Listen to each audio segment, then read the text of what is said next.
In this fourth section, I will cover the underlying dynamics of confidence and fear so that you can build a framework for understanding how to create a carefree state of mind when you trade. Okay, the next section that we're going to get into is exploring the dynamics of confidence and fear. In other words, what was the, from this morning and just a little while ago, not so much a little while ago, but especially from this morning, what's the primary problem? Why do we have so much of a problem, or what creates the problem in a trade-by-trade perspective? In other words, if I'm looking at the market, if my technical indicator gives me a signal to buy right now, okay, if I'm not predefining my risk, if I'm hesitating, if I'm jumping the gun, if I put my trade on and I want to move my stop, what is it that's going on right now? What's compelling me to make these kinds of errors? Fear. And what's behind the fear?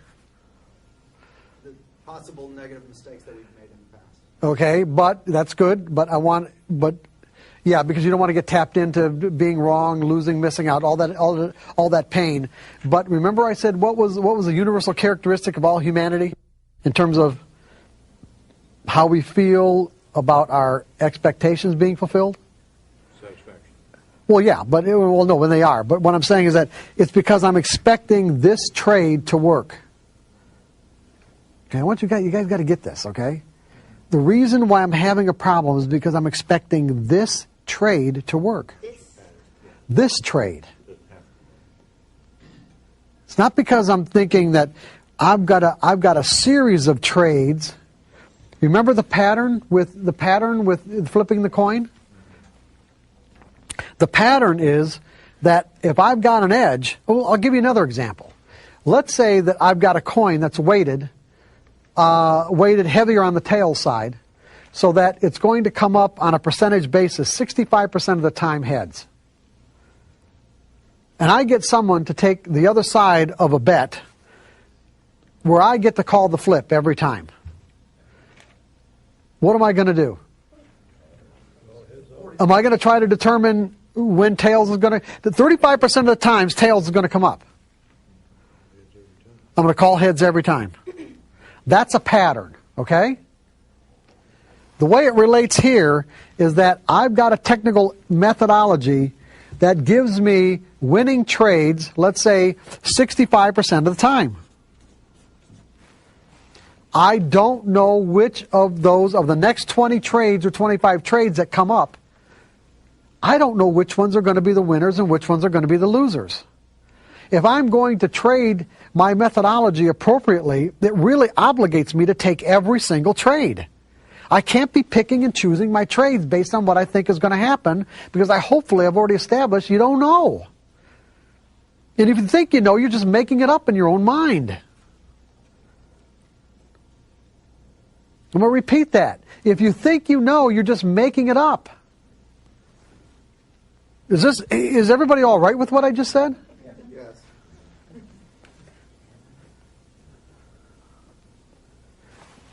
And so it obligates me to take every single trade that comes up, because I don't know which ones are going to be the winners and which ones are going to be the losers.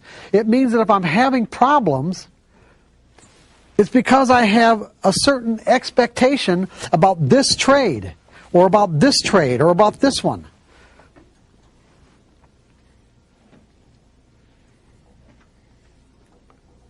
So what if I'm expecting a random outcome? What if I change my expectations? Will I feel differently about it?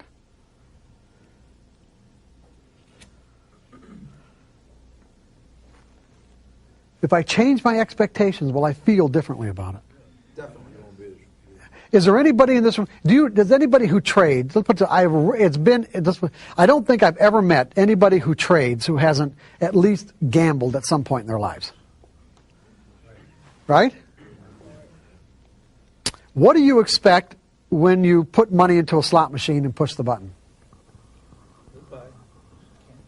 Good. Well, one of those answers was goodbye. I like that. What else?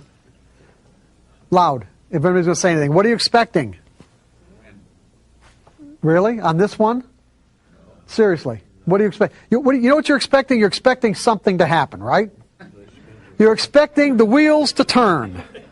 You're expecting something to show up. Now think about what I'm just saying.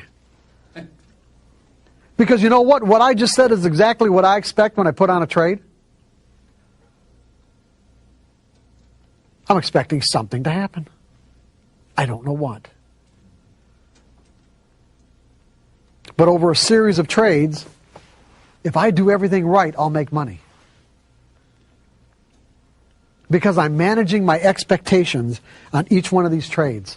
I'm managing my expectations so that I do not have the potential to define and interpret these up and down ticks, the information the market gives me, in some sort of threatening or painful way. Because what I'm going to tell you, what we're going to get into now is the effects of that.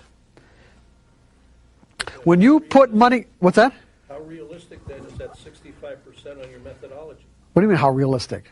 It could be 70 or 80 or 50. Go ahead. No, take the microphone. How realistic is a 65% win ratio on your methodology? I'm not understanding the question. How realistic is it? Well, if you can't go by any individual specific trade, but you say over 20 trades, you can say you expect to win 65% of the time. Correct. They're based on past performance. Okay, but then again, looking at over any individual 20 or 50 sample, how realistic is maybe that 65% saying that that's a real number? I'll find out. I don't know. I don't know. How will I know? How could I know? I'll find out. That's why you trade in sample sizes that are limited. In other words, I don't make an assessment of how well it's working until after the end of a sample size. If at the end of a sample size I get a high enough percentage of winning trades where I'm satisfied, then I'll take another sample size. If I don't, then I'll find ways to tweak my indicators to improve my results. So if you're to say, how realistic is it? I have no idea of knowing what's going to happen in the future. And when you get right down to it, it is possible. Would it not be possible for me to start a sample size that trade won and end up where every single one of them was a loser? Am I going to know that in advance? And see, that's where paper trading is so critical, is that by paper trading, you will get a realistic assessment as to how well your edge works. And people have no problem paper trading. They'll paper trade to find out if their methodology works and to gain confidence in it. It's the other part that they won't participate in, meaning that they won't take a similar exercise to see how well their own psychology matches up to what they need to do to be consistently successful. In other words, to set up an exercise. Paper trading is an exercise, is it not? It's an exercise in developing skills, in understanding your methodology, is it not? So wouldn't it be just as reasonable to set up an exercise to learn how to execute properly so you manage your expectations? What do you consider a proper sample size? 20, 25 trades. I don't think it has to be more than that. I really don't. If it's not working within 25 trades, then there's something you're going to have to change. Okay, so it's all about our expectations. When I put money into a slot machine, I'm expecting something to happen. If it comes up a loser, do I get all worked up about this? Does this tap me into my accumulated emotional pain of every time I've been wrong and lost in my life? I mean, look at there are people who trade and because of their expectations make every error in the book and can't make consistent money. And the reason why is because of because of their expectations. And yet if they put money into a slot machine, where essentially the only difference between technical trading and a slot machine is the fact that with a slot machine you have to put your money in first and then wait for a pattern to emerge. With technical trading, you have to wait for a pattern to emerge and then technically put your money on the line. The problem is because the way our minds think, we think that because the pattern emerged, that somehow or another it's giving us an edge on that particular individual trade. And there's just no way of knowing that. But over a series of trades, it does. So it's like technical analysis gives the individual the availability of being the casino. Technical analysis lets you own the slot machine because you've got the odds in your favor. The casino makes the slot machine available to us because they've got the odds in their favor. But to derive the benefit of those odds, you have to be able to execute properly. And you have to think about this properly. It is just a numbers game based on the odds. That means that you can't put an extraordinary amount of significance on each individual trade.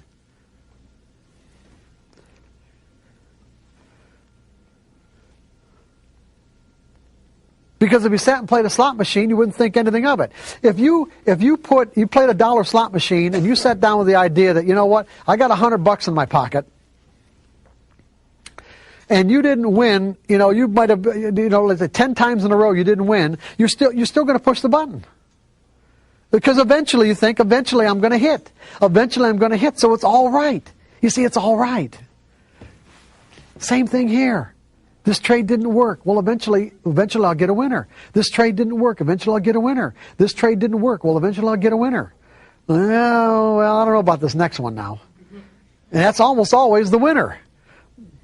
Now, if it turns out that your methodology has diminished in its, let's say, in its capacity to produce a winning percentage, because the underlying nature of the market is changing in relationship to this fixed formula, then, that's why you trade in smaller sample sizes, or a sample size where you don't lose an inordinate amount of money to find out it's not working. But you do this right, and you're the casino.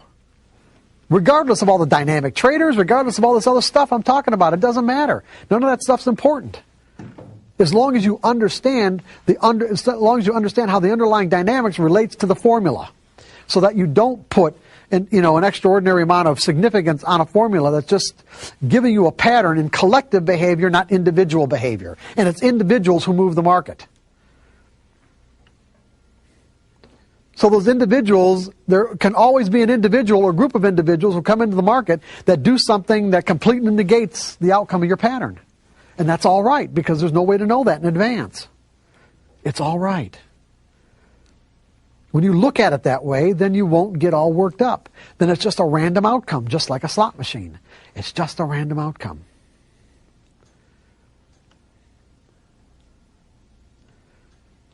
Because that's what you're expecting. You expect a random outcome, you got a random outcome, and there's no emotional significance.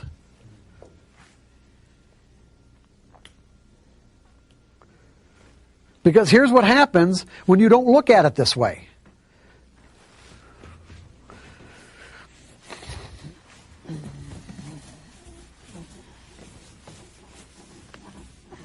Let's take a typical trader who's operating out of the 4 fears.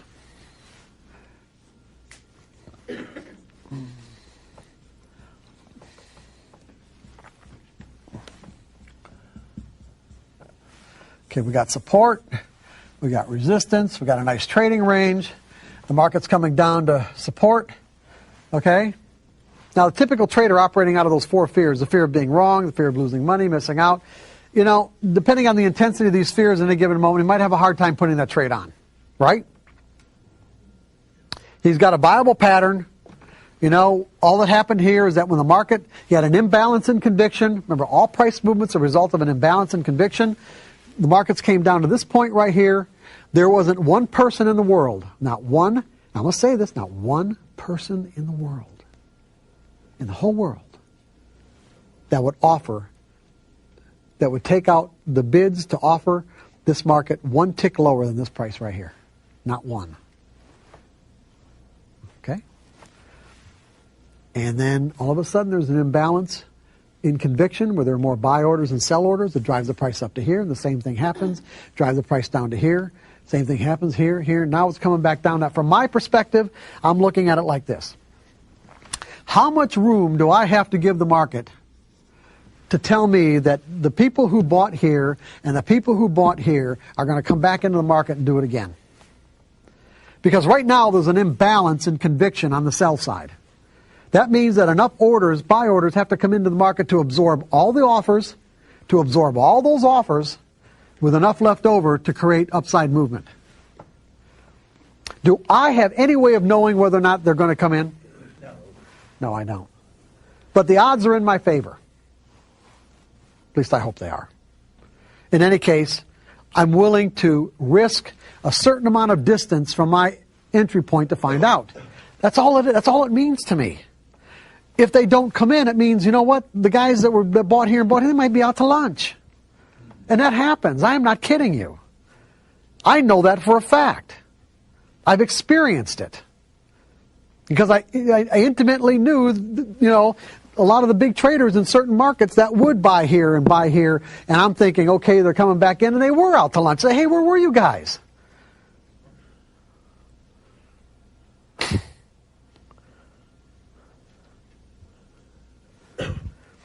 But to the typical trader that doesn't think this way, what's going to happen?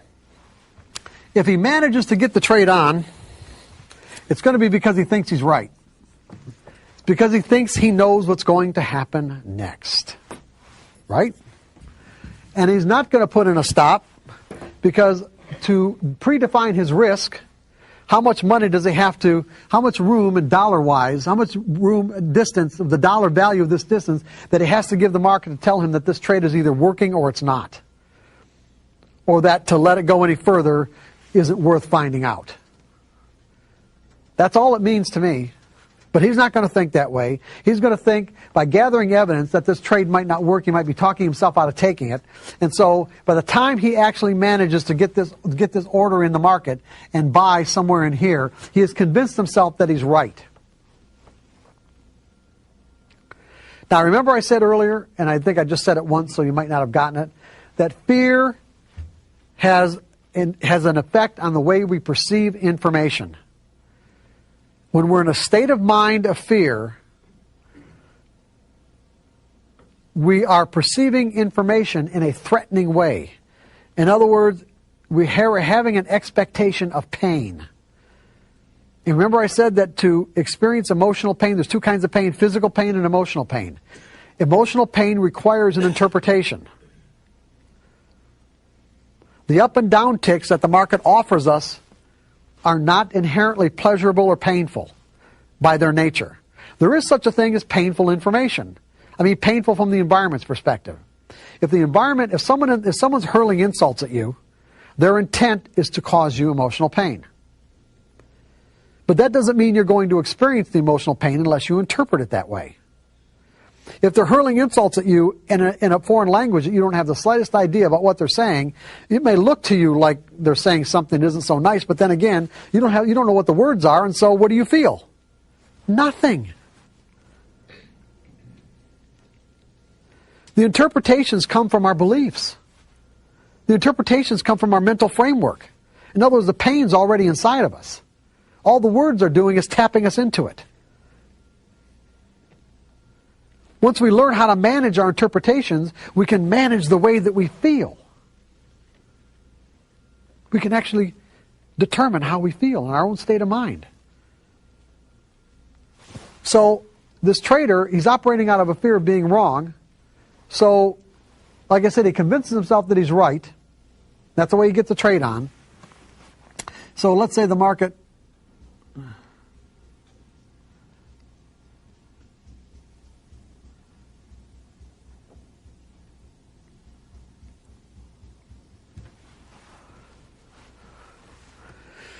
Now, I said that fear causes us to focus on the object of our fear, so that we end up creating the very experience we're trying to avoid.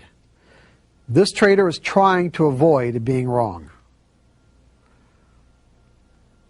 Now, we have self-protective mechanisms. They can work at an unconscious level. There are mechanisms inside of us that will protect us from information that we perceive as threatening. It causes what is typically referred to as perceptual blindness, where there are things going on around us that we cannot perceive, even though we have the ability to perceive it, but we're being blinded from it. if I'm afraid of being wrong, what of the information that the market is making available to me, what am I going to focus my attention on, the upticks or the downticks? You're right, the upticks, not the downticks. Meaning that what I will do is I will place an inordinate amount of significance. In other words, the way my mind will automatically weigh this information in terms of what's significant and what isn't, it will give more significance to the upticks than the downticks. Because every time I get an uptick, it will be taking me out of my pain. I'll say, oh, it's finally all over. And then we'll get more downticks. And then we get a couple upticks and say, oh, it's finally all over. In other words, what my mind is doing to protect me is saying that these few upticks are far more significant than all these downticks. Now, do I have the ability to recognize a trend? In other words, being able to define and recognize a trend is one of the most fundamental characteristics of learning technical analysis. A trend is a series of higher highs and higher lows, or lower highs and lower lows. But in this moment, am I able to recognize this as a trend? No, because I'm too focused on getting myself out of the pain, which means that I'm focused on these upticks. Now, our traders operating both out of a fear of being wrong and a fear of losing money. Now, what ends up happening is this, is that if this were to represent all the negative energy inside of his mind of what it means to be wrong,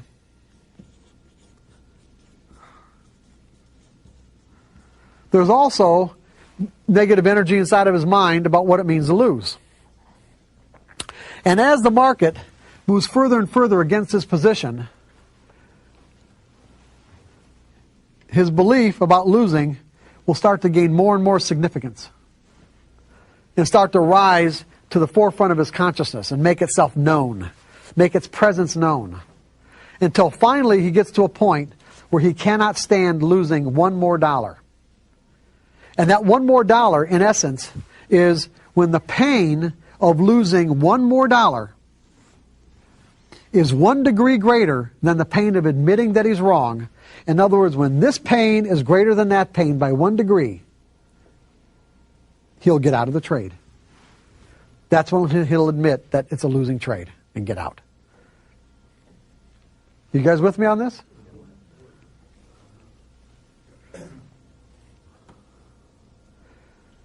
Now, he would say that the market did this to him. But what I'm saying is that is blatantly not the case. His fear did that to him. He created the very experience he was trying to avoid. He was trying to avoid being wrong, and he made himself wrong. And ultimately, this is always the spot where the market, where the market does that anyway.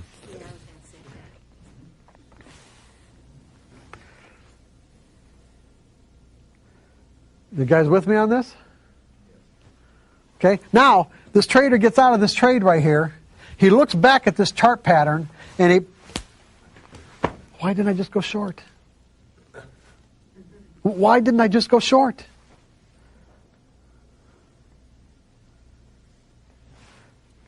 The ability to recognize this as a downtrend, or let's say he was blinded from his ability to recognize this as a downtrend.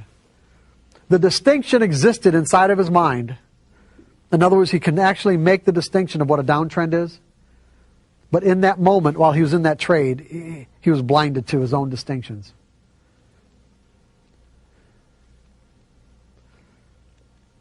Because he was operating out of a trade-by-trade mentality. He was operating out of a trade-by-trade mentality.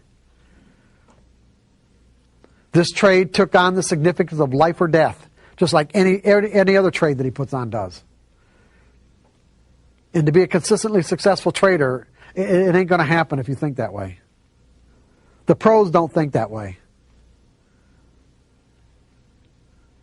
Determine your risk. It either works or it doesn't, and go to the next trade. Determine your risk. It works or it doesn't, go to the next trade. That's all it is. That's the whole game.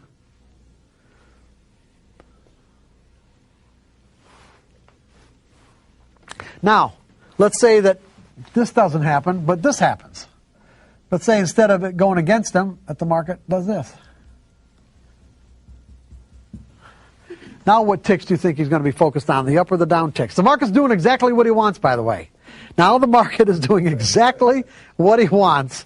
And what ticks do you think he's going to be focused on? The down ticks. And why the down ticks? Because he's been in too many times of trades where the market has taken away his profits. And so he places an inordinate amount of significance on every down tick, and in essence ends up doing what?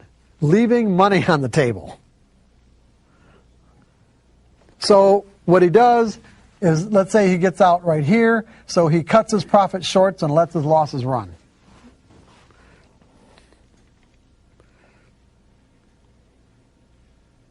In Chicago vernacular, this is called shitting like an elephant and eating like a bird.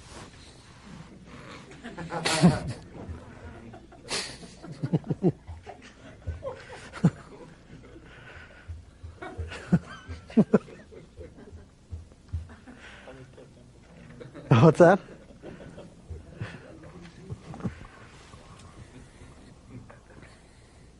Now, if this trader had a belief in a random outcome, that he didn't have to know what was going to happen next to make money,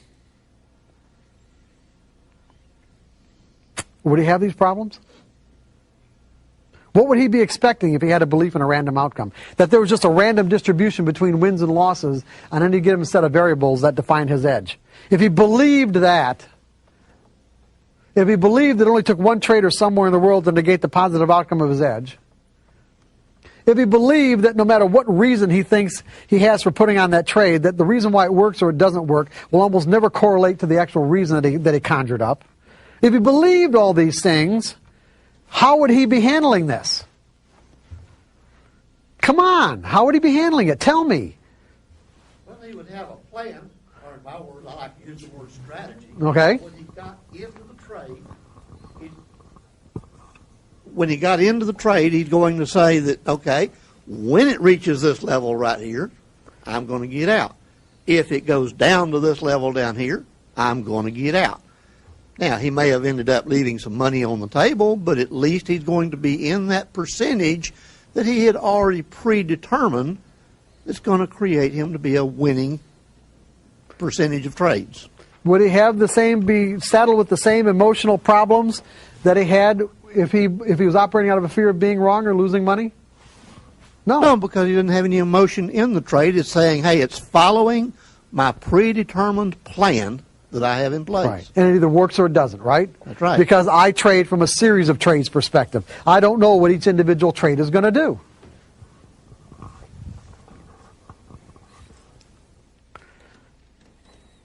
This is the way the pros do it, by the way. This is thinking like a pro. You want to make consistent money, this is the way you're going to have to think.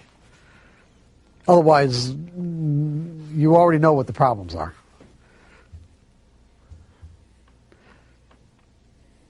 Trading will take on a quality of being exasperating because you can see the potential and it seems like you're always just like that close from getting it and you never get there. How we feel, our state of mind in any given situation is always real and the absolute truth. Now, I want you to make a distinction here. At any given moment, we're in a state of mind. State of mind could be any number of things. We have a lot of ways to define states of mind. It could be a state of mind of like satisfaction, dissatisfaction, happiness, joy, fear, terror. These are all states of mind. Confidence is a state of mind. As a state of mind, confidence, when I'm confident, I feel compelled to step into a situation. It thrusts me forward into an experience. Of course, if I'm fearful, then what am I doing? I'm pulling back because I feel threatened in some way. I'm perceiving the information that's available in that moment as threatening. But you got to remember, for me to perceive it that way, it means I'm interpreting it that way. Here's where people get real mixed up about this sort of thing. Is that the state of mind that we experience in any given moment is always the absolute truth. You can't deny the fact if I'm feeling fearful right now, then I'm feeling fearful. That's just the way that it is. I'm in that state of mind. The particular interpretation that got me into that state of mind, however, could be completely dysfunctional. You guys with me on this? The interpretation that comes from what we believe could be completely dysfunctional. You see, as passive technical traders, if we believe that somehow or another our methodology is telling us what's going to happen next on any particular trade, the reason why we're having problems is because that is a dysfunctional belief. It was never true.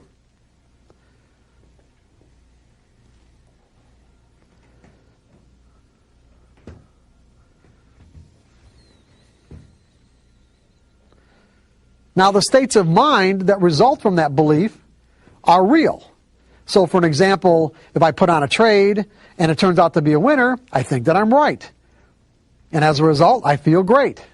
If I put on a trade and I think that I lose, well, then I feel like crap because I was wrong. The reality is neither one was really true. Because when you win, you weren't right. And when you're wrong, you weren't wrong.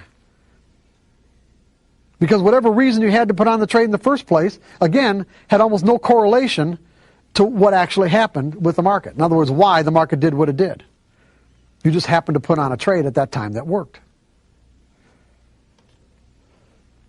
And all technical patterns do, technical indicators, price patterns, is get you into a situation where there's a likelihood that when you get into that trade, it'll work. That's all they were ever represented to be. You understand what I'm saying? That's all they were ever represented to be. I'm not saying they don't get, screwed up somehow in terms of the way people represent them, but that's all that basically they ever were. It's not on a trade-by-trade basis.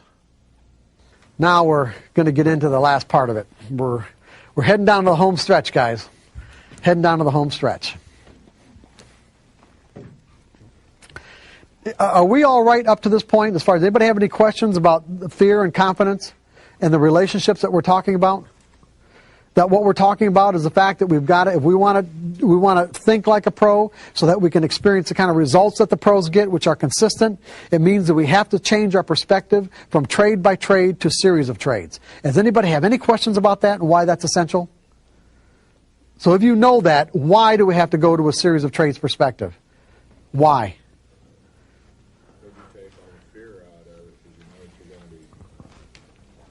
Well, hold on one second, sir. You're taking all the fear out of it, and you know that through a series you'll be right more of the time than you will be wrong. And you take all the fear out of it and just work on that basis without any emotion. Correct. And why isn't there any emotion? Give me specifically why you think there's no emotion. Well, you're doing it out more of a mathematical concept and not, I think it's going to do this. You're taking it's either going to be right or it's going to be wrong, and you either walk away or stay in it. I want you to use the words expectations in your answer. Okay? I don't really have any. I don't have any expectations. It's either going to work or it's not. Yeah. In other words, this particular trade, you don't know what you think something's going to happen, but you don't know what. Right. When you put money in a slot machine and push the button, you think something's going to happen, but you don't know what. And if it comes out to be the jackpot, well, hey, that feels great. You're surprised, right? When I put on a trade, I feel the same way. Literally, I don't know. I don't have to know. I just have to do what I need to do to make money on a consistent basis, which means I have to take every one of these trades. I can't pick and choose. The only reason why I pick and choose is because I think I'm right. So when you change your perspective from a trade by trade to a series of trades, it automatically manages your expectations in a positive way. I'm going to set this up for you as an exercise in a little bit, okay? But I just want to make sure we're anybody else have any questions about any of this? So in other words, what are we doing at this point then? So you know where you want to go, right? So do we know where we want to go? We want to get to a point where we are actually changing the way that we think. When you walked in here this morning, you didn't think like a pro, did you? Now you have some idea of what it means to think like a pro, right? Come on, yes or no? Come on, guys, give me some response. Okay. How are we going to get there? Now we might understand it. How are we going to get there? Well, the paper trading, yeah, well, yeah, sort of, but yeah, I'm not saying you just have the answers. I'm saying we got to have a way to get there, right? We have to have a series of steps to be able to get to this particular mindset, because what we're really talking about here is we're talking about changing the way that we think. Now, that can have some profound implications, right? No one seems to like to change the way that they think. Most traders have to go through the process. Remember this morning, the common thread between all traders who end up, being really successful is that they end up having to lose one or more fortunes of what they defined as a fortune to get to that point. It's because the process of losing caused them to change the way that they think about trading. Now, do you want to do this the hard way or do you want to do it the easy way? Easy way. Okay, I'm getting some response here. Good. The easy way, right. We want to do it the easy way. So this is what this is all about now. This is what the last part of the workshop is about. It's about doing it the easy way. What's that? Right, there you go. How do we change? Oh, that's a good question, right? That's a real good one. How do we change? A lot of theories. A lot of techniques about it, a lot of theories on techniques. As far as I'm concerned, change is really a function of, well, you can break down to a series of steps, but really change is really a function of desire. When you get right down, remember how we took price movement and boiled it down and distilled it down to simply what? Price movement, all price movement is a function of what? Imbalance and conviction between buyers and sellers. All change is a function of desire.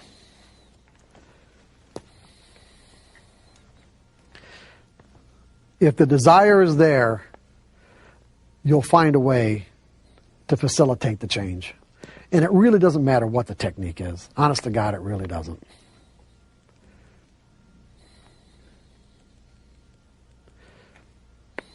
I'll give you an example right here.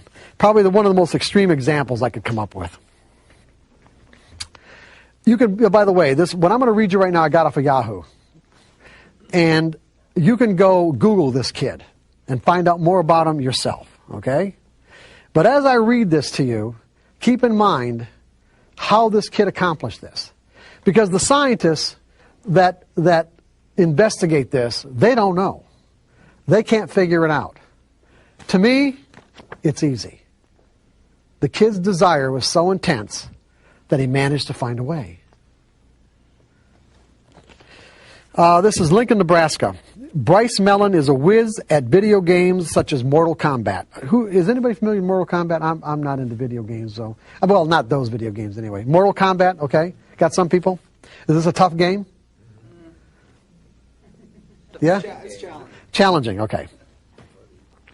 In that regard, the 17-year-old, and he's a little older now, this was a couple of years ago. In that regard, the 17-year-old isn't much different from so many others his age. Except for one thing. He's blind. And as he easily dispatched foes who took him on recently at a Lincoln Gaming Center, the affable and smiling Bryce remained humble. I can't say that I'm a superhero, he said, working the controller like an extension of his body. I can be beat.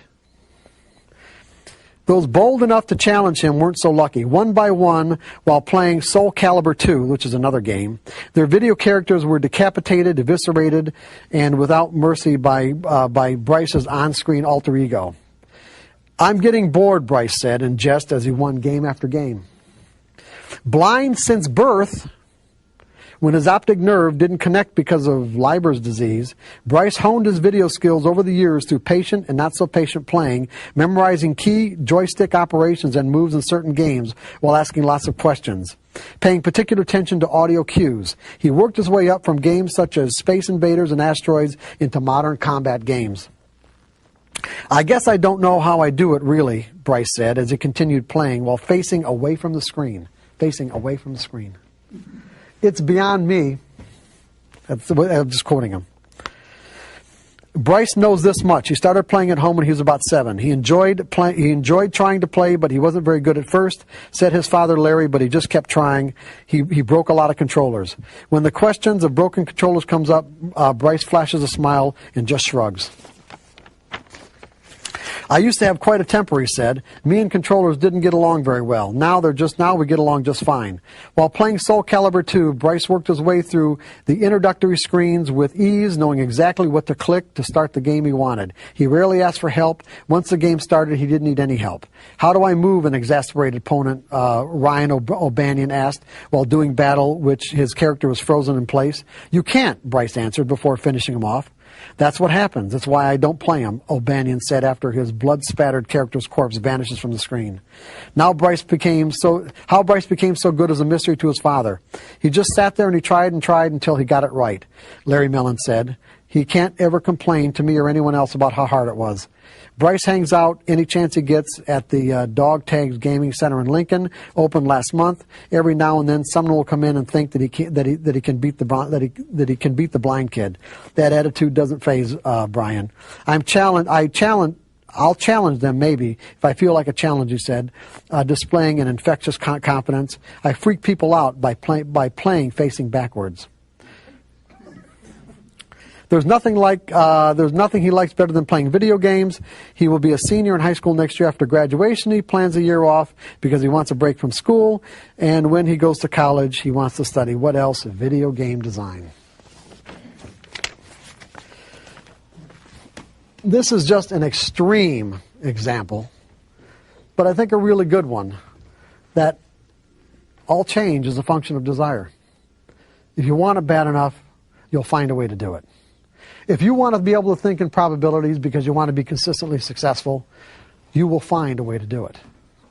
I'm going to give you ways, but what I'm saying is that you will find a way. If you don't, then it's that simple. You won't. It's like almost every, let's put it, the traders, when I was doing coaching, the traders that I worked with fell into the 2 basic categories. And there almost wasn't anybody in between. The first category would be traders who were already consistently successful. They already knew how to win, and what they wanted was fine-tuning. So they'd go to a trading coach like myself to find some really creative ways, let's say, to fine-tune themselves where they can actually make more money than what they were already making. And then the other category was desperation and I'll do anything. The all do anything. Everyone in between, no way.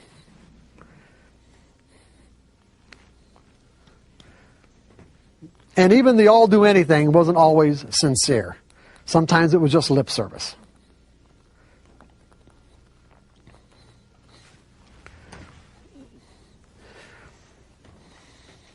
Change is also a function of the degree to which we change, is also a function of the clarity of your intent. In other words, you can have the desire, but your intent has to be really clear. Because when you think about the whole concept of changing, what you're really saying is that I'm willing to let go of a certain portion of my identity, in a way.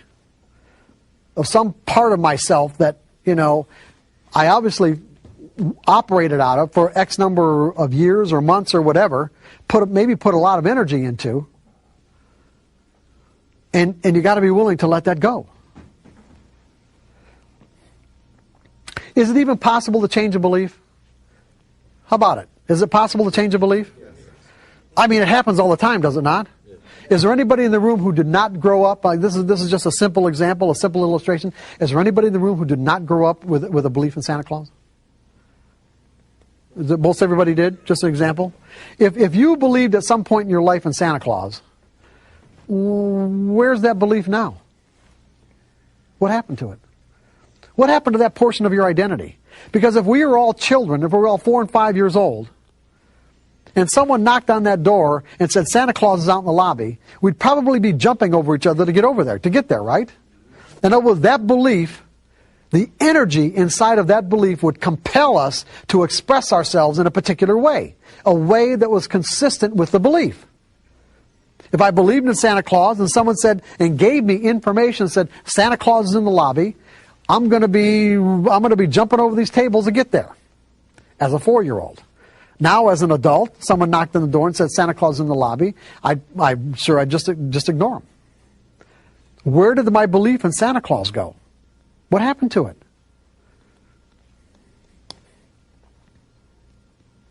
Just let it go.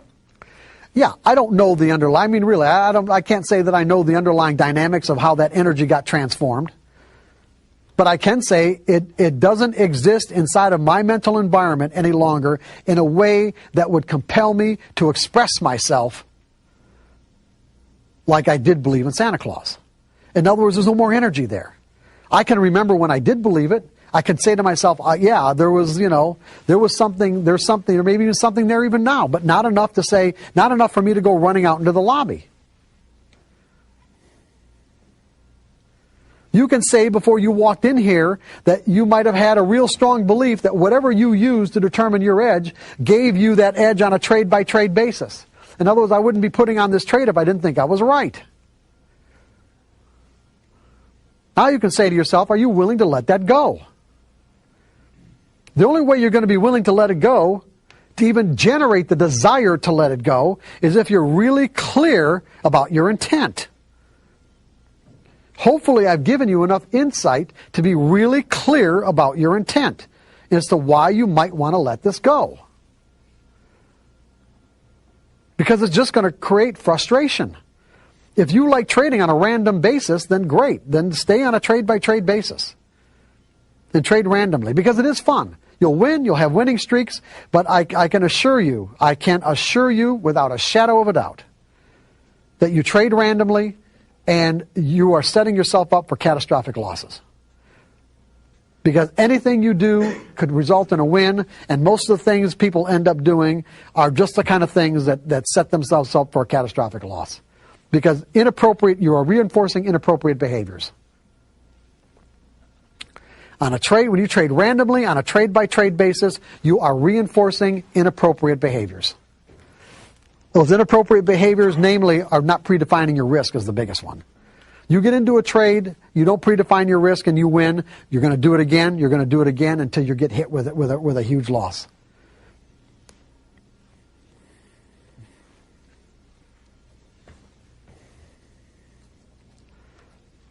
And sometimes those are really hard to recover from. And in fact, for most people, they're almost impossible. Not that you can't, it's just that they just don't have the resources for it, nor do they have the desire or the inclination to do it. They just walk away.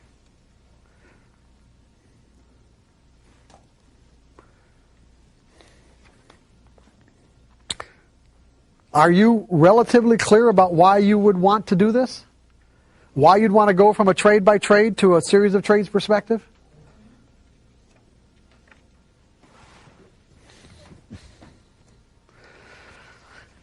Sincerity. See, you need the desire, you need the clarity, and you need the sincerity. It can't be lip service.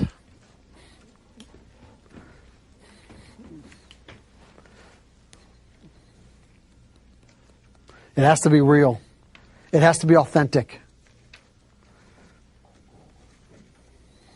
As a matter of fact, I'm going to say to you that based on my experience, if you're clear, if the desire is there, it's genuine, the clarity of your purpose is there, it's unconflicted, and so the sincerity is there, it will virtually happen automatically. That is the technique for change. What most people, the problem is that with most people, it takes usually a series. Let's say it takes using various techniques that are available, that have been created and thought up, that over a period of years they finally get to the point where they have the real desire, they have the clarity, and the real sincerity is there. And once all those are in place, the change happens automatically. And they would think that it happened over a period of years using techniques, but the reality is it just clicked into that. Just finally, the whole thing clicked into that one point where it's all there, like the straw that broke the camel's back.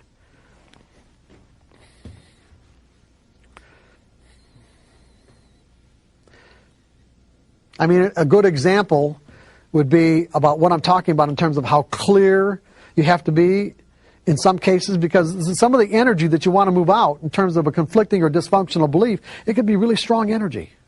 I mean, it could be pretty substantial. When you think about it, I mean, there are traders that I worked with many years ago especially that were really, I mean, hardcore technicians.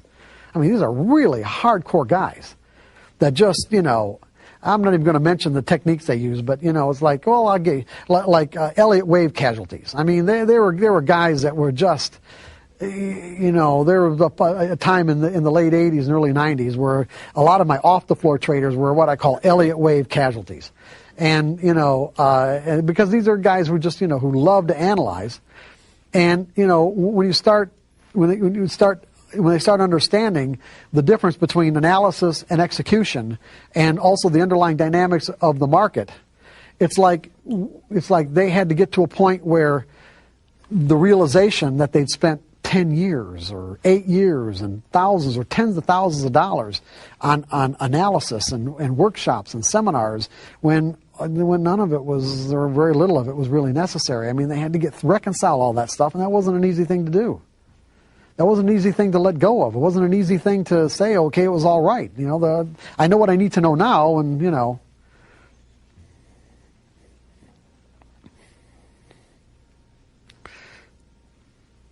But how do you know what real clarity of intent is? Imagine yourself being held underwater. Imagine yourself being held underwater.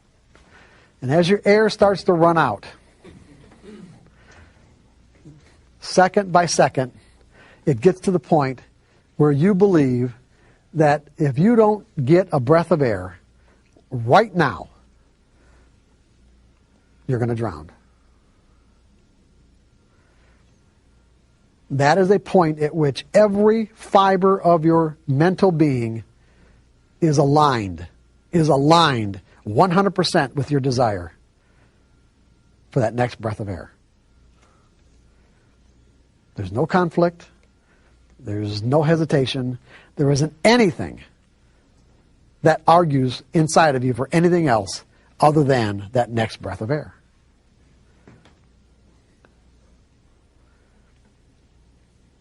If you want to make money bad enough, in other words, if you want to be able to make the kind of income that you can rely on as a trader, then your desire to switch to this series of trades approach has to be greater than any resistance that you might have to stay in a trade-by-trade approach.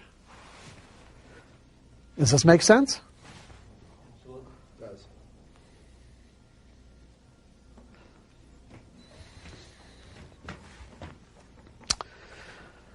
Degree of conviction. I just basically gave you that too.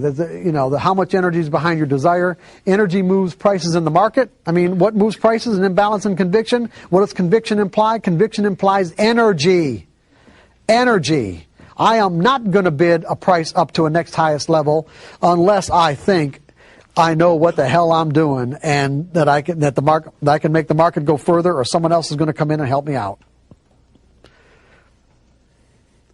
I have to have conviction to do the opposite of what it takes to make money, meaning buy high instead of buy low, or sell low instead of sell high. My conviction in the future has to be greater than the guy on the other side of the trade. Conviction moves prices. Conviction will move energy inside your mental environment.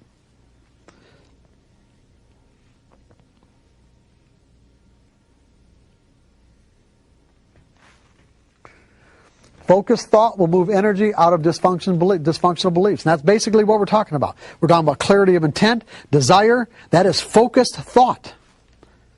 You know exactly where you want to go.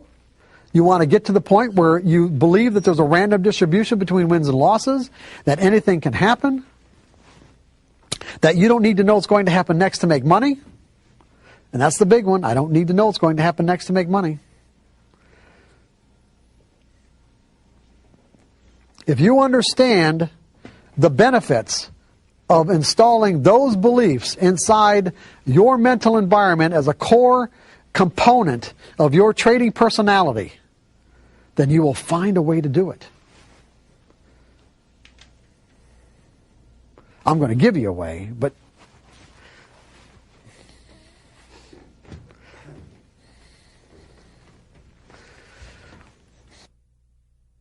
self-discipline.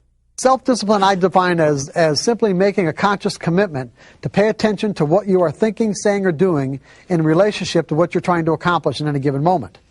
In other words, if, for an example, I have a goal or a desire or an objective, a desire to transform myself into someone who can think like a professional trader, someone who thinks in a series of trades perspective, someone who believes in the random distribution between wins and losses in my series, and I also know that, I may have any number of conflicting beliefs that I've acquired over the years that say otherwise, that say, even though I'm aware of the benefits of this, there's all these other beliefs that say this isn't true. This is not who I am. This is who I am right here. He seems to be making a lot of sense up here, but you know something? This is who I am. You want to transform yourself into someone who thinks this. You can use self-discipline as a technique, which is simply my objective is to think in a series of trades perspective, start monitoring your thoughts, your words, or your actions to see that they're consistent with what it is that you want to accomplish. And then simply purposefully refocus when you find out that you're saying, doing, or thinking something that's opposite or not consistent with what you desire. And just constantly refocus. Eventually you'll get to the point where you are that person. A real good example of employing self-discipline is back in the late 70s,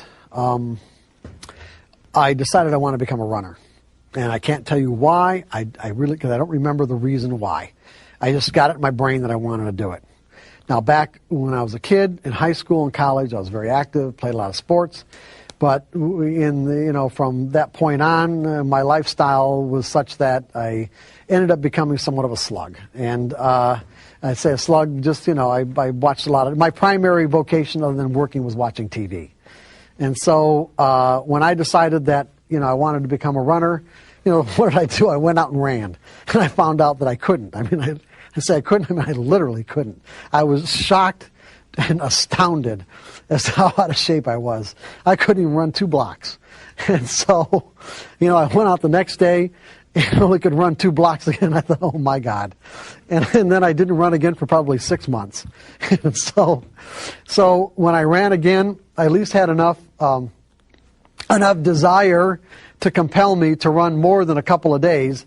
And I found something out is that I was amazed at how fast your body adapts and improves. And so that gave me a lot of encouragement because, I ran a couple of times and I ran the 3rd and 4th time and it's like I ran so much further like the 4th, 3rd or 4th time. I'm thinking that gave me a lot of encouragement to think, okay, I can do this. And so I set this goal for myself that this was like in May, I don't remember, May of 1979 or 1978. I really don't remember. Anyway, but I set this goal for myself that I wanted to be able to run 5 miles by the end of the summer. And at the time, it seemed insurmountable. It really did. It didn't seem like it was even remotely possible to me, but that was my goal. And so I went out and, being kind of a methodical person, I went out and I bought a journal, a running journal, and a stopwatch, and of course the running shoes and all this kind of good stuff. And so set out to just start running, and immediately ran into a set of obstacles. And those obstacles had to do with it wasn't a part of my identity, because every time I said, okay, I'm going to go running, okay, I'm going to go run. Well, what do you think happened?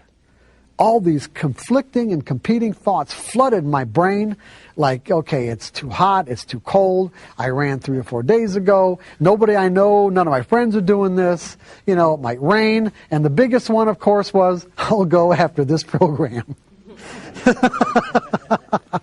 And of course, I never went. So I would say that out of all the times that when I said I want to run, I would say that I managed to actually get my shoes on and get out the door maybe 30% of the time. Okay?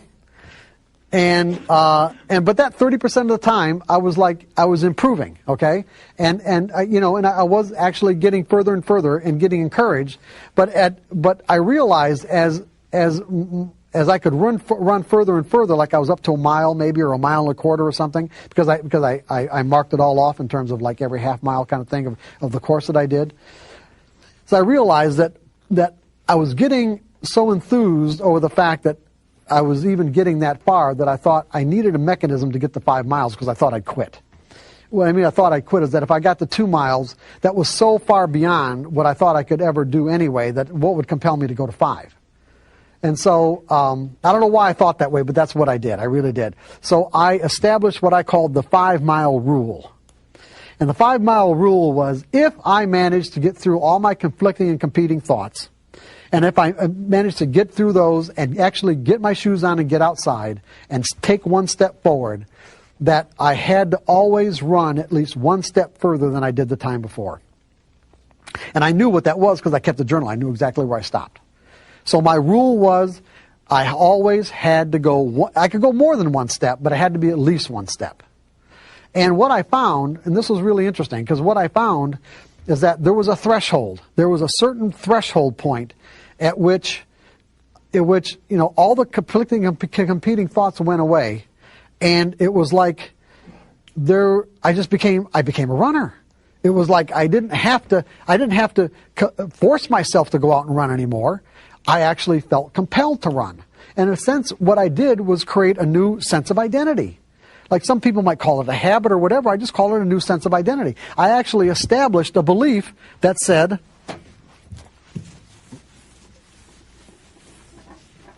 I am a runner.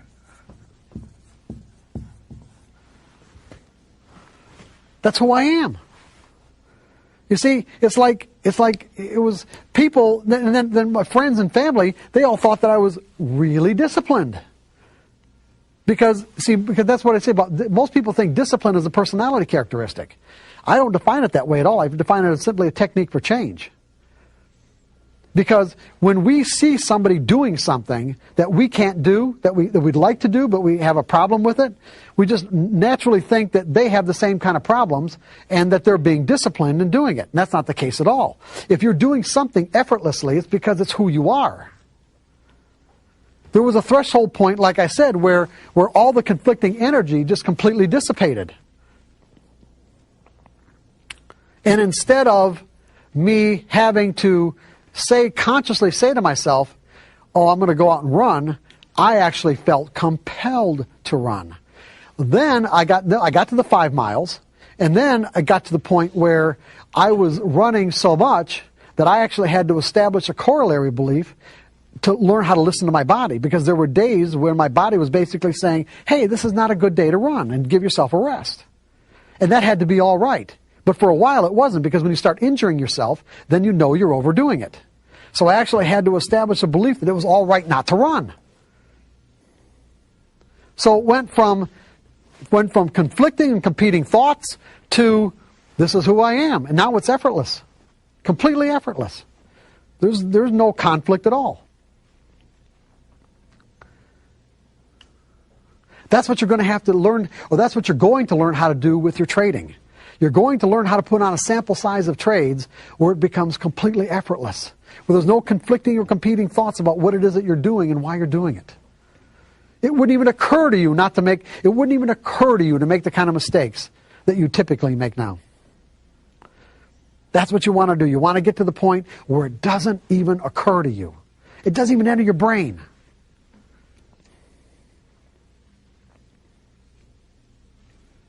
Does everybody understand that example?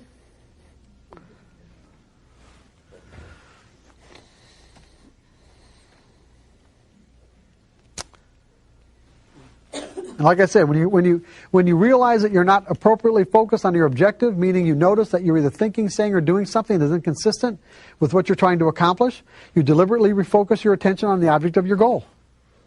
Just do the best you can. Okay. So basically, like I said, this whole section, this last section is giving you steps and techniques for evolving into a professional trader's mindset. So what you want to do is you want to resolve. In other words, say to yourself, my desire is to be a certain way so that I can make a consistent income from my trading, something I can rely on.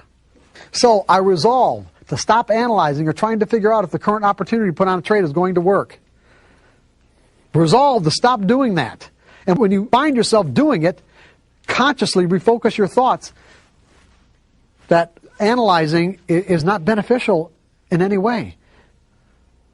As a passive technical trader, you are dependent on the behavior of the traders to make your trade a winner. And you are using a mathematical formula or price pattern to predict what they will do.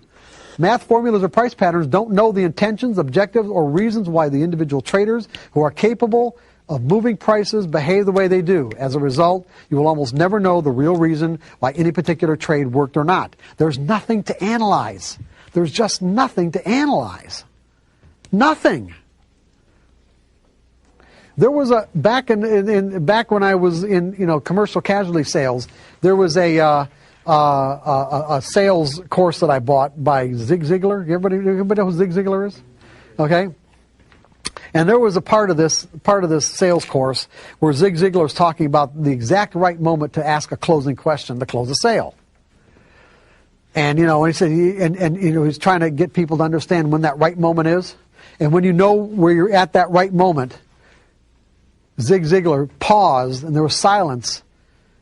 And then he screamed, "Shut up!" He screamed out much louder than that. "Shut up." The first person who talks loses.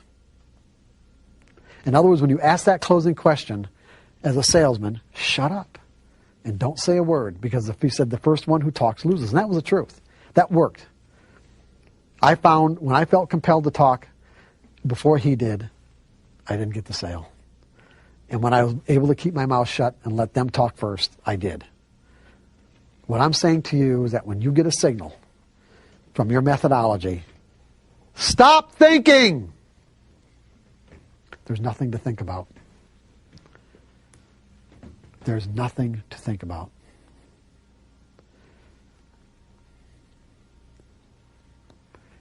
Do you understand why I said that? Just put on the trade. There's absolutely nothing to think about. Just put the trade on.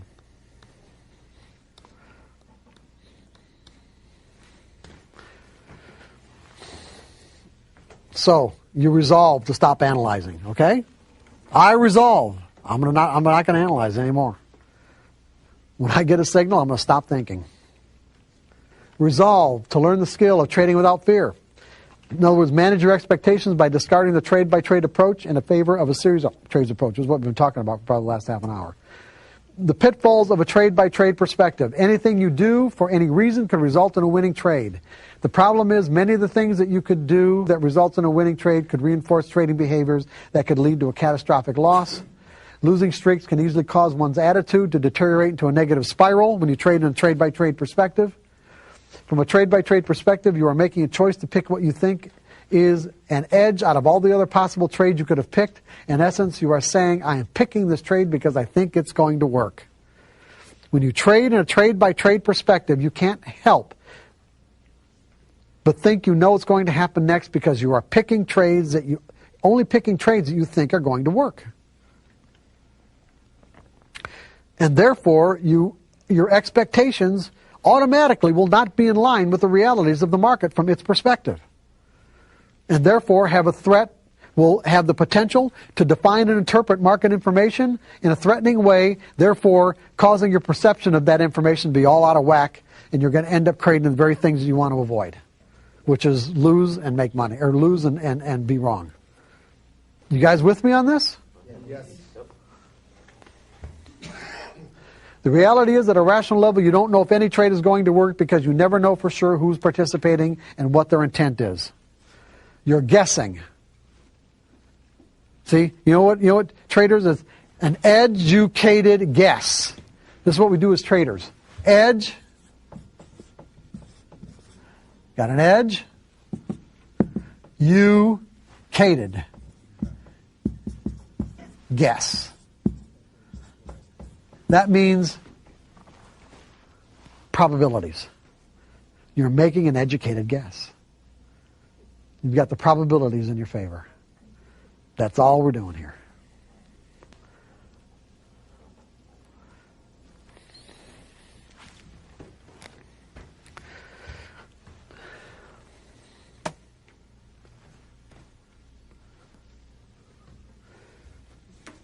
With a specific expectation of the outcome, any market information that doesn't conform to what you expect will be perceived as threatening. You will be trading with fear.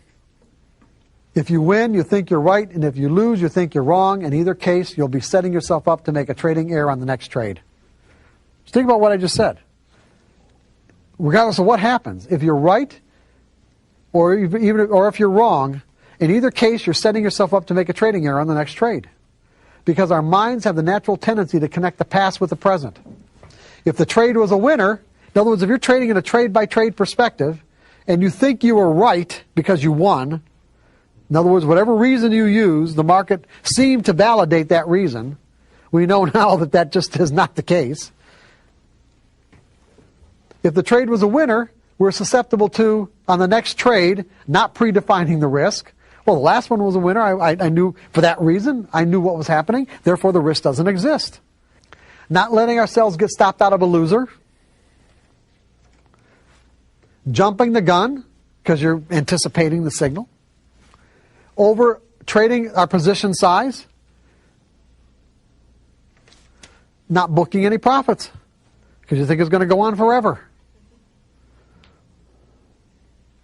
Is this making sense to everybody? If the trade was a loser, you're susceptible to not predefining the risk because you're going to gather all the information that's necessary to make sure it's not going to be a loser this time. Otherwise, I wouldn't be putting it on. Right? You're going to analyze it to death. You're going to hesitate, get in late, or not get in at all. Take profits too soon, or revenge trading by not booking any profits. In other words, whatever the market's given you ain't enough. I got to have more. The last trade was a loser. I got to have more.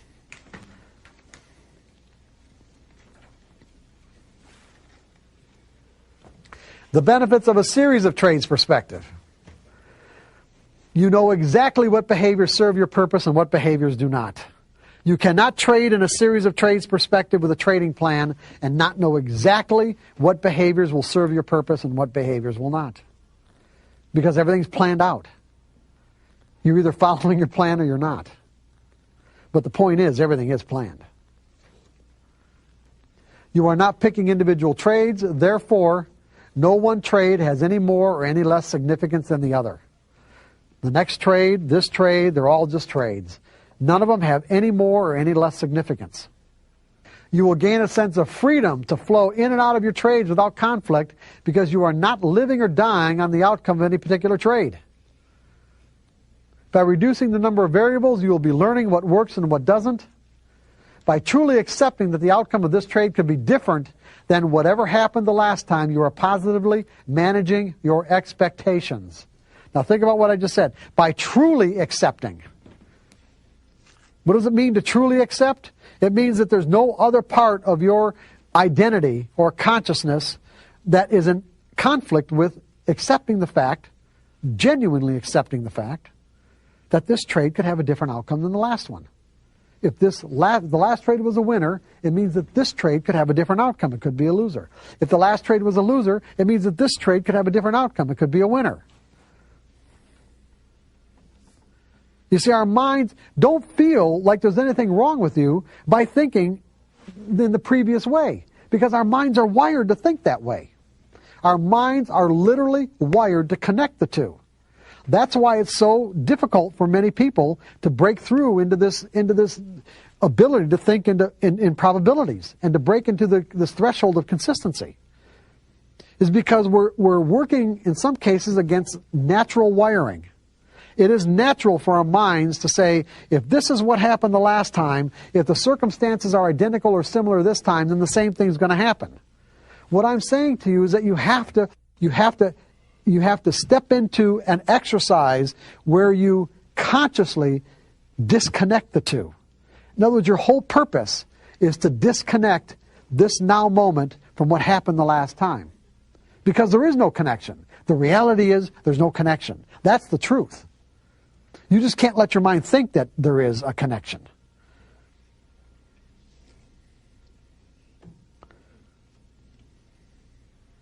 There is no connection between what's going.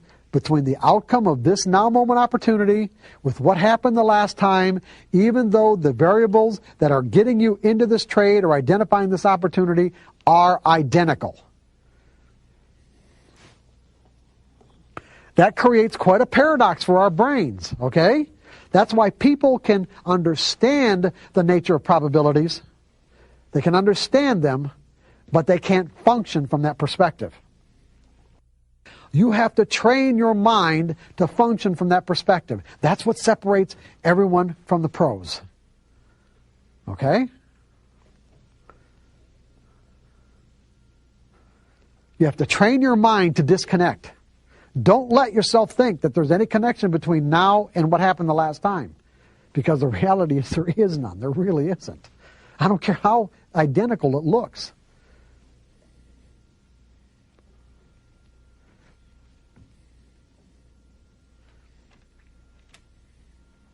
You can use the same mathematical formulas and criteria in those formulas that apply to market data and come up with these patterns, but I guarantee you the traders that are operating in the market now are not the same traders, identically at least not the same traders as the ones that operated the last time.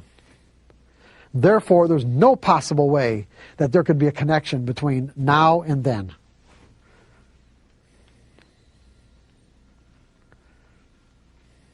There's just no possible way.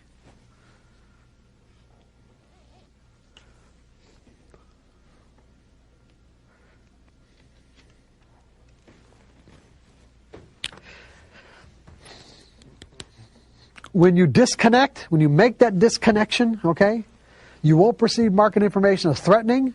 You'll eliminate the potential to make a trading error, and you will be aspiring to trade without fear in a carefree state of mind.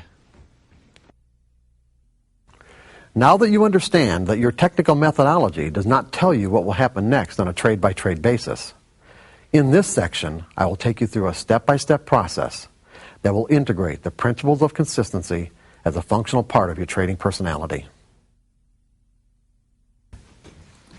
Up to this point, we've talked about how we get into this mindset, about resolving to think in certain ways, but this is learning how to disconnect. In other words, learning how to circumvent that natural mechanism in our mind that automatically connects things, connects similar events, this now moment opportunity, this now moment event, with something that's in our mind as a memory. If there's enough, if there's enough similarity there, it'll tap us into a state of mind that's identical to our memories, as opposed to what might be available in the now moment, which may be very different than what we think that it is. I mean, that's where we have relationship problems, communication problems.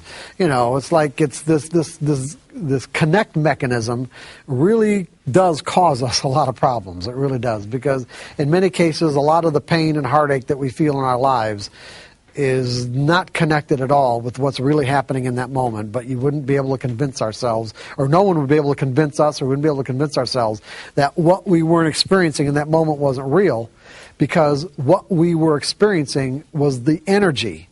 It was the fear, the confidence, the dissatisfaction, the betrayal. The energy of it is real, that you can't say this is not what's happening. But the problem is that the interpretation of the information that tapped us into the state of mind, and the connection that our mind automatically made from this now moment to some memory in the past, could be, like I said, completely erroneous. When you look at the very nature of the universe and the way it exists, there is no possible way that any moment could ever duplicate itself. No two moments are ever alike, ever. And could never be. Because if you just look at it, if you look at physical reality, it's constructed of atoms and molecules, and those atoms and molecules are in constant motion. They are in constant motion.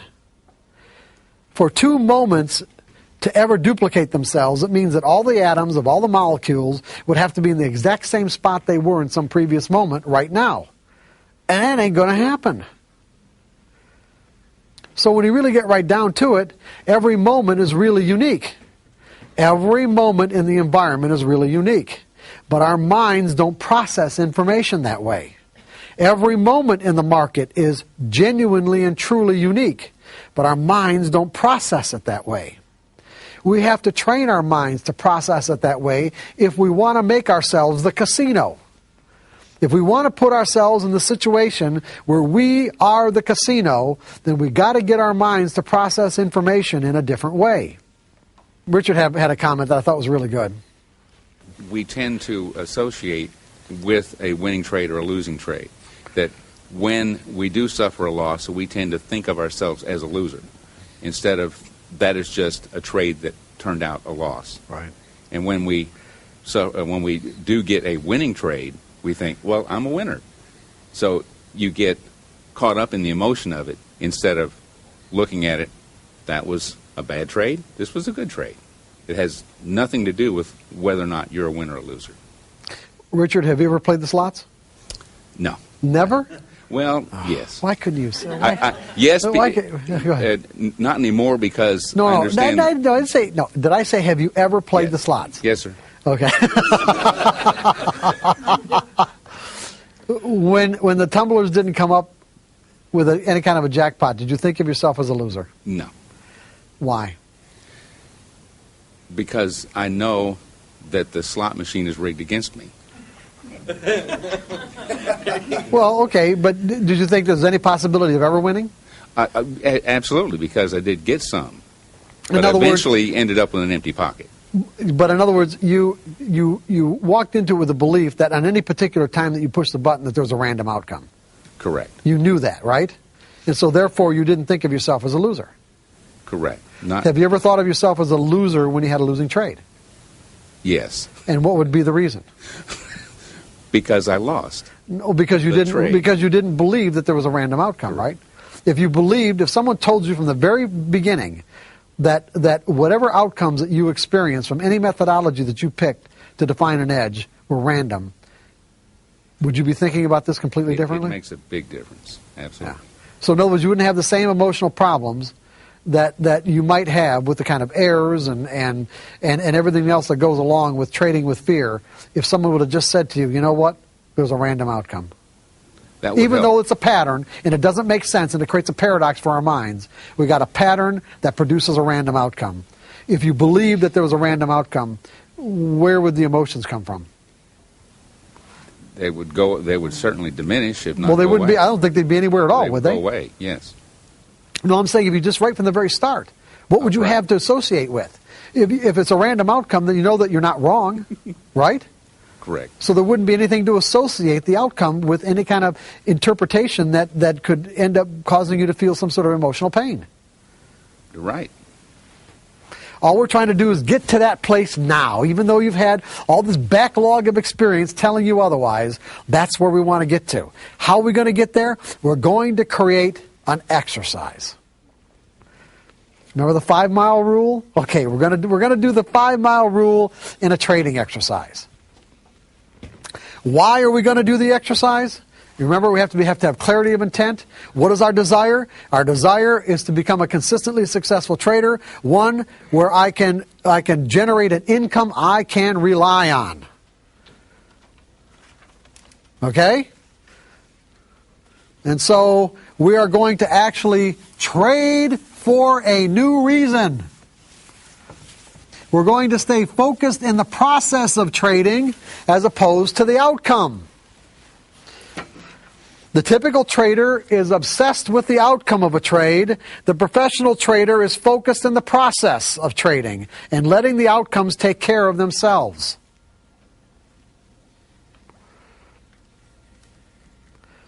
As a matter of fact, the best traders that I've ever encountered love the process of trading.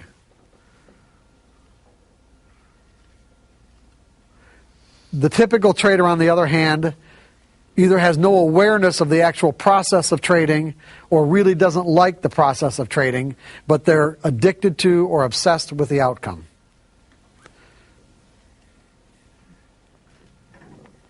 So you have to make up your mind, and everyone in this room at some point in their lives, for some reason, has decided to make up their mind about something, and when you have, you got results. I know everyone has had that experience. You've made up your mind with so much desire, so much clarity of intent, and with absolute sincerity that you got the desired result.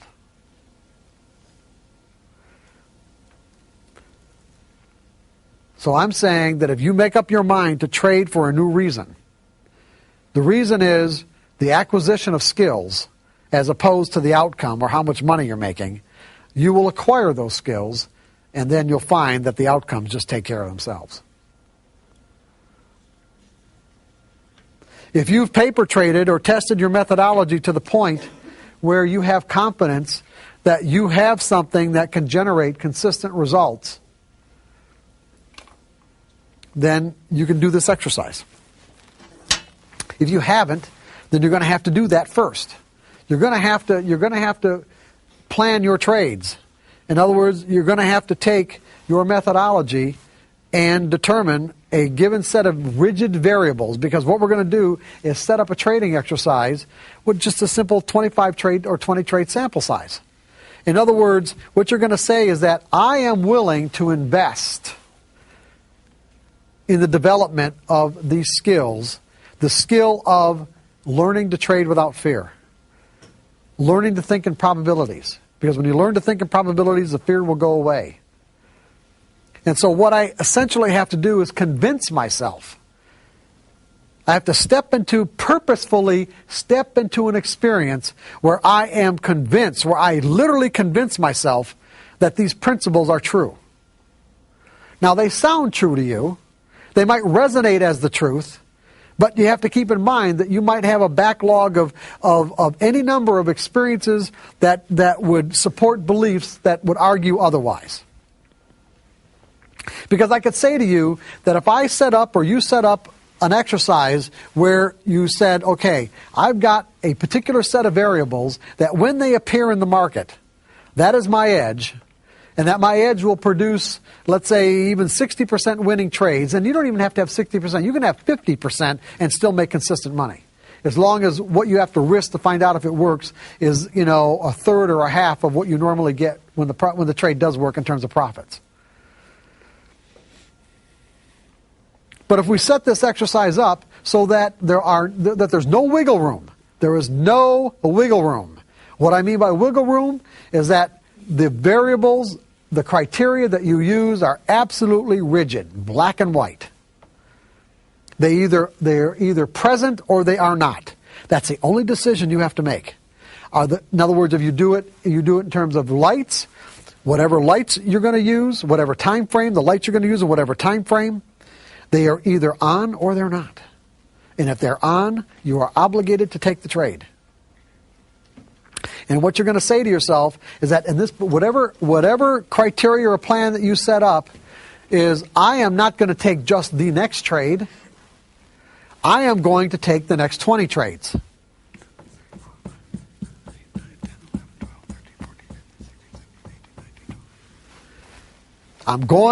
You are committing yourself to taking the next 20 trades of the occurrence of your edge. You will know in advance, based on testing and paper trading, exactly the optimum amount that you have to risk. In other words, what your risk is on each trade, and it's not going to be a varied amount. It's going to be a specific amount, whether it's in terms of dollars or distance.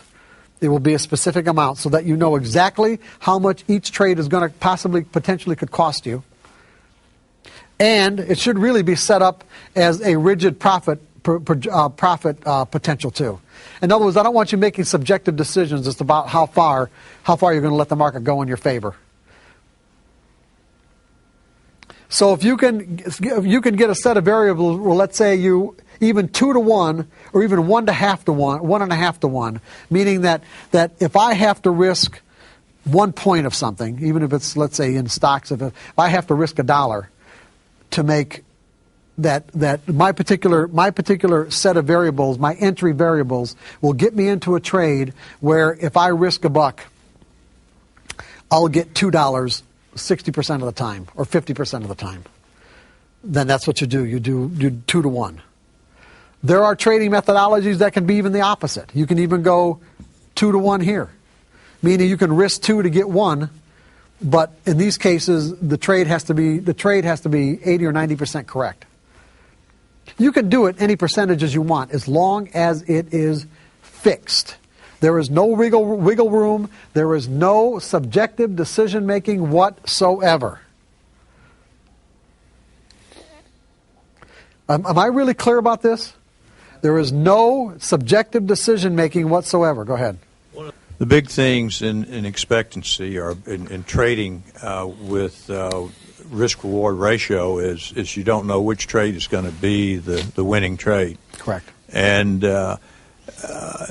typically you try to let your winning trade get stopped out on your winning trades. But what you're saying to us for this exercise is that we take a fixed stop. I understand the fixed risk, but a fixed essential profit stop. You know what? If you can set it up as a trailing stop, if you can set your trailing stops up where you're not making any kind of subjective decision, you can do that too. So it doesn't matter as long as it's defined. If you're sophisticated enough to do that, then yes. Okay. Most traders in these situations are not. That's why I make it real easy. Okay. As long as you're not making any decisions. So in other words, what you're saying is that if the market goes X number of points in my favor, I move my trailing stop up to a certain percentage below where the market is right now. And you don't move that unless you get stopped out or it moves up another gradient or whatever. Another, what am I thinking? Standard like deviation beyond. Yeah, okay, whatever you're using, okay? Yeah, if you can do that, that's fine. I just want all the variables to be completely and absolutely fixed. Okay? And then you fixed all these variables, and so you say to yourself, I'm going to take the next 20 trades. Not just the next one, but the next 20. No matter what. No matter what. Now that means that you have to be prepared based on the amount that you have to risk. You have to be prepared to take 20 losses in a row. The likelihood of that happening is about as remote as getting 20 wins in a row. But the point is that the dollar value of the risk of each trade multiplied by 20, you have to be able to afford. So you've got to set it up that way. You've got to set it up so that you can afford the dollar value of the risk of taking 20 losing trades in a row. Because what you're saying to yourself, if taking the risk, if taking the 20 trades in a row, losing 20 trades in a row based on the amount of shares that you trade. So for an example, if the standard amount of shares that you trade would say that, if I had lost 20 trades in a row based on how much I've got to risk, it's going to be $5,000. You say to yourself, you know what, I don't want to spend $5,000 on this. Then don't. But say I'm truly willing to spend, let's say $1,000. Then set it up where the amount of contracts or shares that you trade correspond to adding each one up where it comes up to $1,000. Even if it means just trading 10 shares at a time. Go down to a level where you're completely comfortable with the dollar value. You have to be completely comfortable. And then, when you get an occurrence of your edge, put the trade on and see what happens. And if it turns out to be a winner, you think, oh, hey, yeah, Mark Douglas, hey, good, hey, this is all right, okay? Yeah. So this one turns out to be a winner, and maybe this one turns out to be a winner. And maybe, well, this one's a loser. You think, yeah, okay, I can handle that. And this one's a loser? Uh-oh, and this one's a loser. Now we've got 3 losers in a row. I have rarely met a trader who doesn't have a problem with the next trade after 3 losers in a row.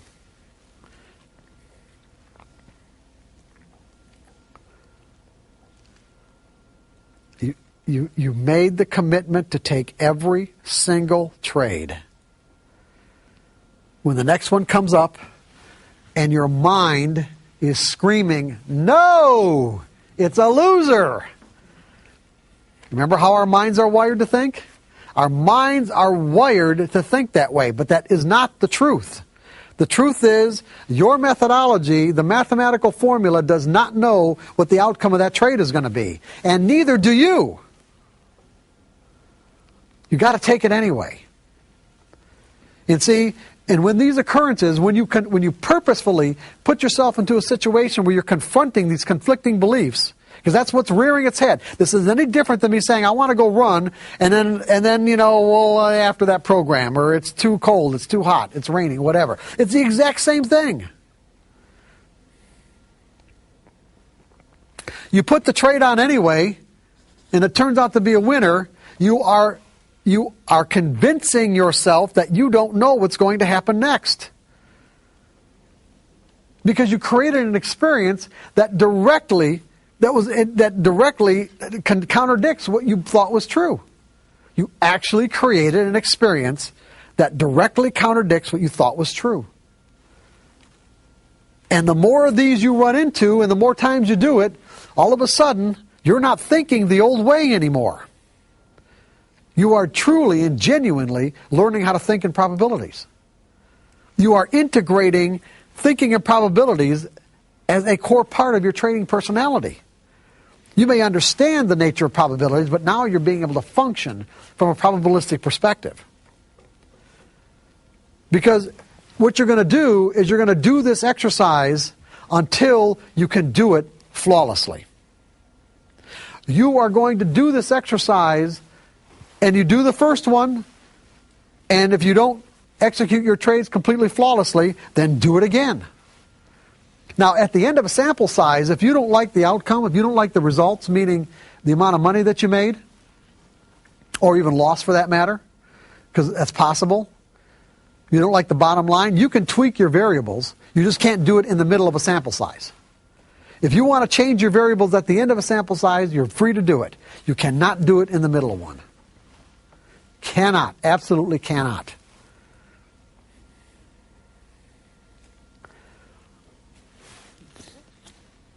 You will keep doing this exercise until when?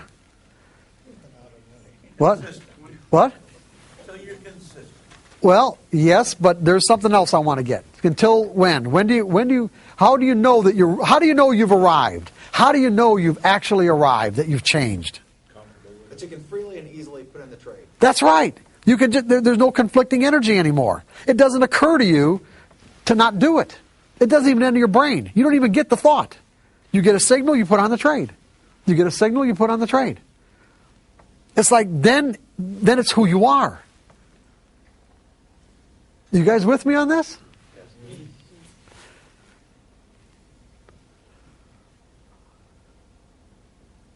You managed to actually work through all that conflicting energy, and you've changed. You're a different person. Because the competing and conflicting thoughts don't even enter your consciousness. They're not there anymore. Because it's not who you are anymore.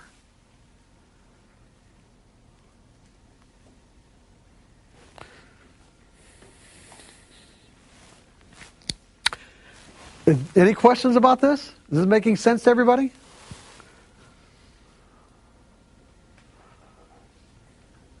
If you're really sincere about wanting to generate a consistent income, you'll do this exercise.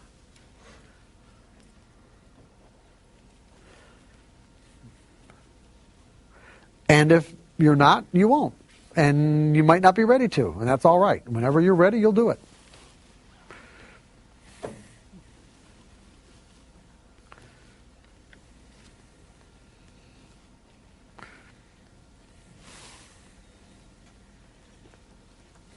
But this will work. This will work. 1 second. Because you are actively stepping into an experience where your desire is to change the way that you think. Instead of avoiding the confrontation, you are actually embracing the confrontation. Big difference. You are embracing the confrontation.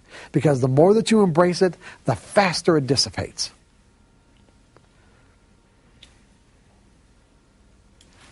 Go ahead. Can you speak a little bit about going from paper trading to real money? I know there's a difference, and you would say you were trying a new strategy or something that you were tweaking. You would do paper first, and what would you consider? I mean, if you would you look at each trade, and if you executed it flawlessly, and you say you generated money, and then you went to real money, how would you decide? I guess if you lost money, to answer my own question here, in other words, what would you expect the transition to be? Well, it's going to depend on the individual. One, you're always going to want a paper trade. If you've got a new set of variables that you're working with, you're always going to want to paper trade it to the point where you're confident that you can get good results. That doesn't mean that you can execute good results. It means that the potential is there. You want to know the potential is there, correct? Once you know that the potential is there, then you move. See, the paper trading part is only to find out what variables in the market work in relationship to, like market movement in relationship to the formula, okay? Now we're working on our brain, okay? That's the first step. The second step is that do I think in a way that's consistent that I can extract the maximum potential out of the methodology? That means executing flawlessly. So what you do is you set this exercise up in a way that what'll dictate it is how much you're comfortable with how much you're comfortable with the dollar amount of losing every single trade. That's how you know how to set it up. That's really key. It really is. It means that if you have to trade one share, then if that's all you're comfortable with losing, based on the dollar value of how much you have to risk on each trade. That's based on your analysis, by the way. Then do it. And then when you can execute one share flawlessly over a sample size or one or two sample sizes, then go to 10 shares and see how you do. And if you can't do 10 shares comfortably and flawlessly, go back to 5. You're just building skills. If you get your mind out of the money, out of the outcome part, and focus on building the skills, once those skills are there, you're going to make all the money you want.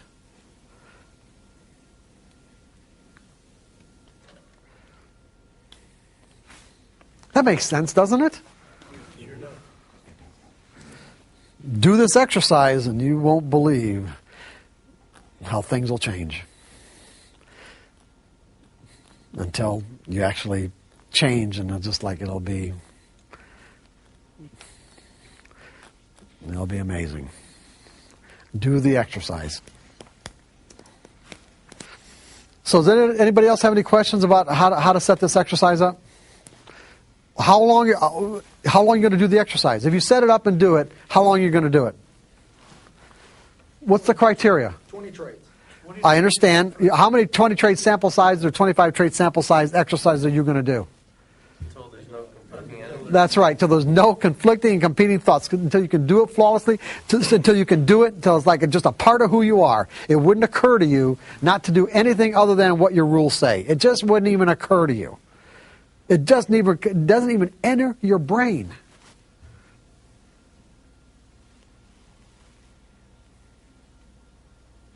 And I guarantee you, at that point, you will be thinking in probabilities. You will be trading without fear. You will be trading from a carefree state of mind. That's the payoff.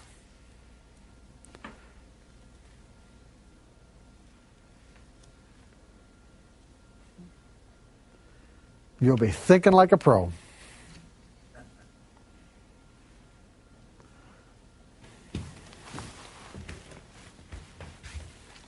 So you want to resolve to focus your efforts on developing specific trading skills, and consistent profits will naturally flow as a byproduct of the mastery of these skills.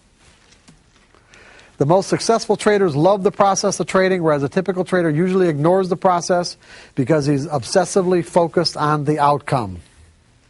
On these trades, you keep saying, do the process, and you do it perfectly. Right. What are some of the pitfalls? I mean, when I trade, I don't really think that I'm doing too much wrong. So I'm curious what all can go wrong on a trade other than typing it in wrong. All the things like all the errors that I mentioned earlier. Like, not predefining errors. If you're not doing stuff wrong, that's fine. That's don't more don't add stuff. Yeah, don't make it. Yeah, don't. If you're doing all right, then you're doing fine. Okay. I don't want to give you the impression that there has to be anything more there. It's,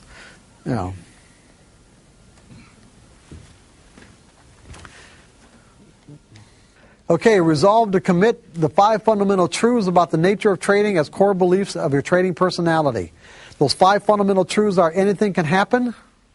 Is that true or not? Yes. Every moment is unique. Is that true? Yes. Okay. An edge is nothing more than an indication of a higher probability of one thing happening over another. Okay. Is there a random distribution between wins and losses on any given set of variables that define an edge? Yes, absolutely. Do we need to know what's going to happen next to produce a consistent income? No. You see, so if you find yourself, as you're doing this exercise, with conflicting and competing thoughts, pay attention to what you're thinking. Pay attention to what you're about to do as a result of what you're thinking, and then refocus on what you want to believe. I want to believe that anything can happen, that there's a random distribution that I don't need to know, and just stay focused on these particular beliefs, and do the best you can, and keep on doing it until it just becomes a part of who you are. Sounds like a meditation. It's right. You're absolutely right. It's like a meditation. That's right, your mantra. Put them up on your wall or by your computer screen. Because they're all true. Resolve to continually reinforce a belief in your ability to be a consistently successful trader by adopting the trader's creed. By the way, these two things are in trading in the zone. The 5 fundamental truths and the trader's creed are both in trading in the zone. The trader's creed, I am a consistent winner. In other words, remember the belief that I put up that I am a runner? Remember that? I said when I actually became a runner, that belief compelled me to express myself in a way that was consistent with that belief? Well, what we want to do is install a belief that says, I am a consistent winner.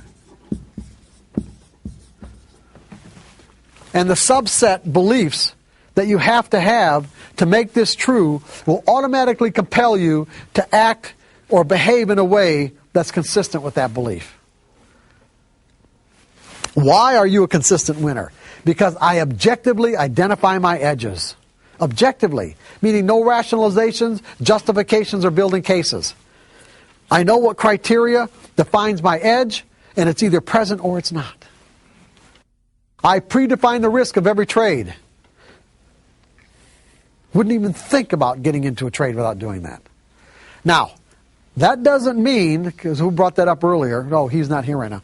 That doesn't mean that I always put a stop in the market. But I trade subjectively. That doesn't mean I actually enter a stop. But I guarantee you that whatever price I picked as my risk point, I never violate not getting out at that price. The market hits my price, I get out. That doesn't mean I've entered a stop in the market beforehand. But I could do that. I don't have a problem with that. It wouldn't even occur to me not to do otherwise.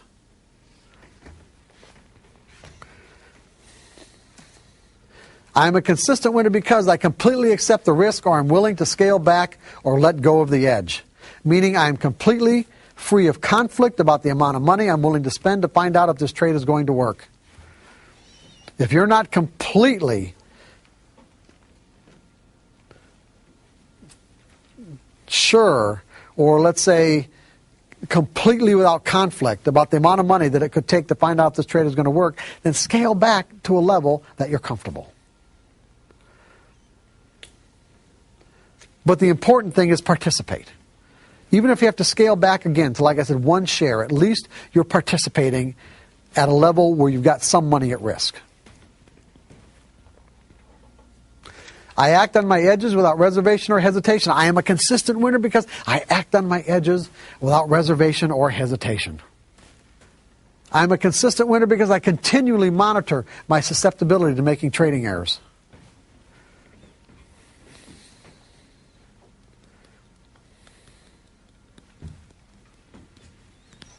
And how do I do that? I keep journals.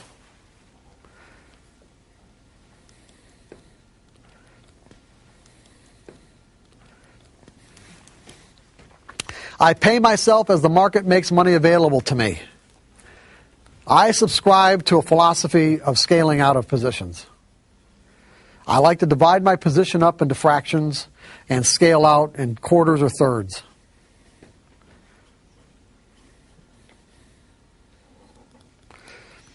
That way I'm continually making myself a winner. As the market makes money available, I'm extracting money out of the market because I don't know how far the market's going to go in my favor. And what I have is I usually have at least a quarter or a third on in case it just does something that, I could have never anticipated.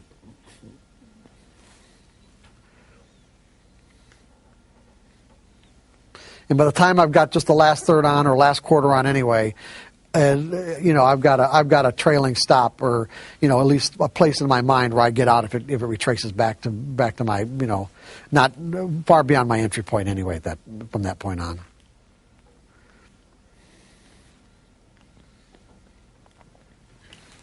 And the last one, I never violate these principles of success.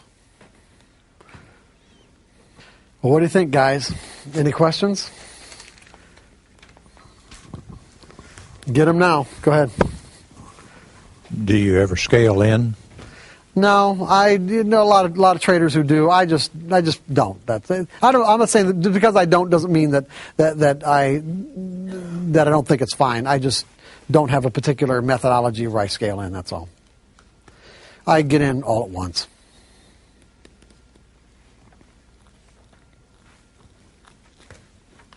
Anything else? Here's your chance to get on the DVD. Come on. Don't miss out. Never violate and walk on water. What's that? Never violate and walk on water. Well, no. Why? What do you mean? That you think? Well, what do you? Yeah, you don't have to. You can get to a. Go ahead. And never violate. The never is it that they said never say never. Well, let's put it this way: you can at least aspire to never violate the principle. Yeah, that's good, but that's a good point. Yeah, you're making a good point. You really are. I appreciate that. You can aspire to never violate these principles of success.